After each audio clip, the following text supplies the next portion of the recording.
Hello students, in today's session we will study about chapter 3, that is queries, forms and report. And today topic is creating a parameter query. A parameter query is like an extension of a select query. While in a select query the criterion is defined by the person creating the database, but in a parameter query the criterion is taken as an input from the person who is running the query. For example, in the select query created earlier, the criterion for the marks obtained field was defined as greater than 65. Whenever the query is run, all record with the marks obtained field greater than 65 will be shown. See, we fill greater than 65 in criteria box under marks obtained field. When we click on run, then it will display the result of those students who obtained marks greater than 65.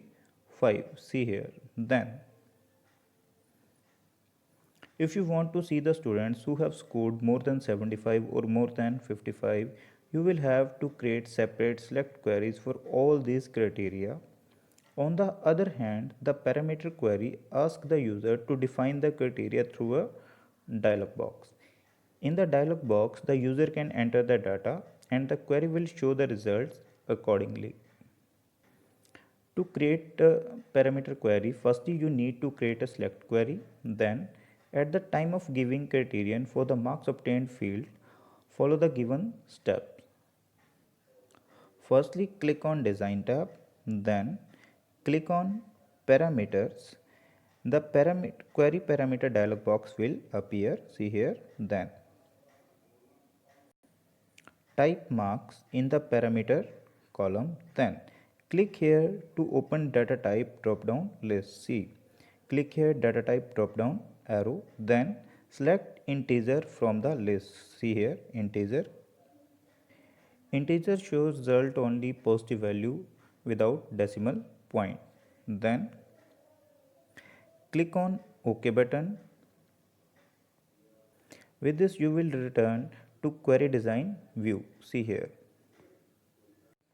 In the criteria column of marks obtained column, fill greater than marks without the quotation mark. Then when you will run the query in datasheet view, a dialog box will appear. For this, see figure 3.10.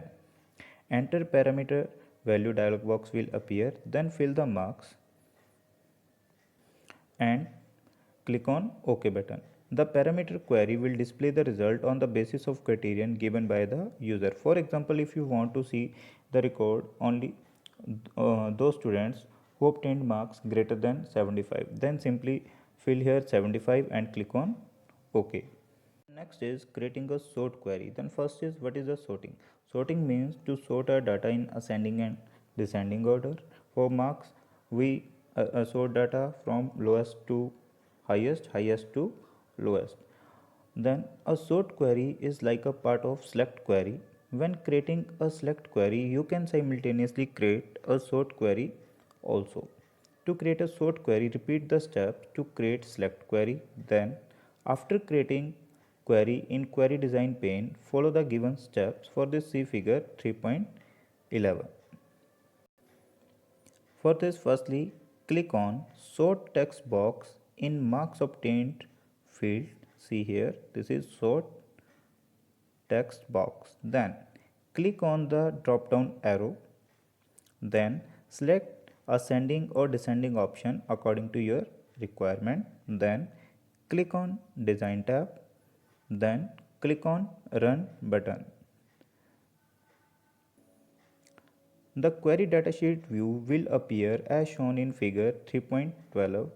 It will show the record of students in descending order according to the marks obtained column. See here, first is 87, then 84 in descending order. Save the query with the name sort query. Next is creating a data entry form. A form is a representation of data in a table in an easy to understand format. In MS Access, form allows you to view, enter, modify or delete data in one record at a time in a table. To create a form, open a table in a database and follow the given steps. For this, firstly click on Create tab, then click on Form to open a new form for the table. Then click on individual field to get the orange outline around it. Then fill your data. Click and drag the selected field to different position. Mean to say, if you want to change the position of the field, then simply with the help of mouse drag the position of field. Then the new form formatted by the user may look similar to this. You can use this form to enter data directly into the table. See here. Firstly, roll number, then name of student, then date of birth, and so on. Click on New Blank Record button on the Record navigation bar to open a blank record. The data entered in the form is automatically updated and stored in the table. See here. This is blank record button. On Record navigation bar, when you click on first record button, then you will directly view the first record in the table. Click on Previous button to view one record before the current record. Click on Next button to view one record after the current record. Click on Last button to directly view the last record in the table. This is new blank record to insert a new blank record. Then next is creating reports. Just like you have created a form for presentation, MS Access gives you an option of creating reports. Reports are created to analyze the data entered in a table.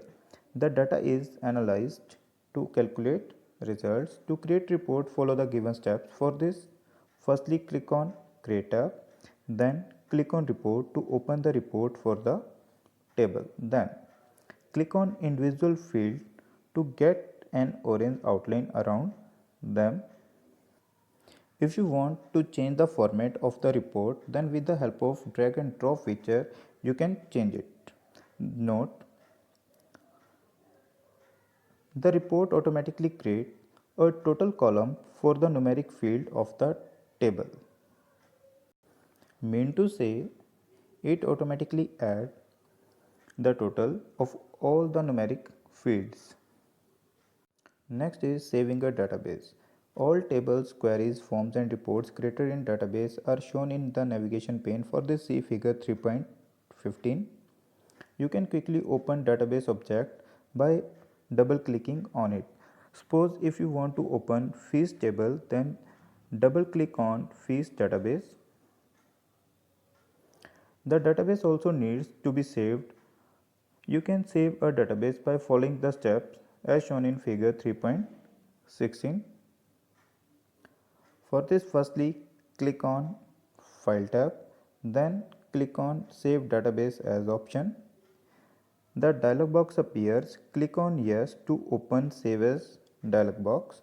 Then type the file name according to your requirement. Then click on Save button.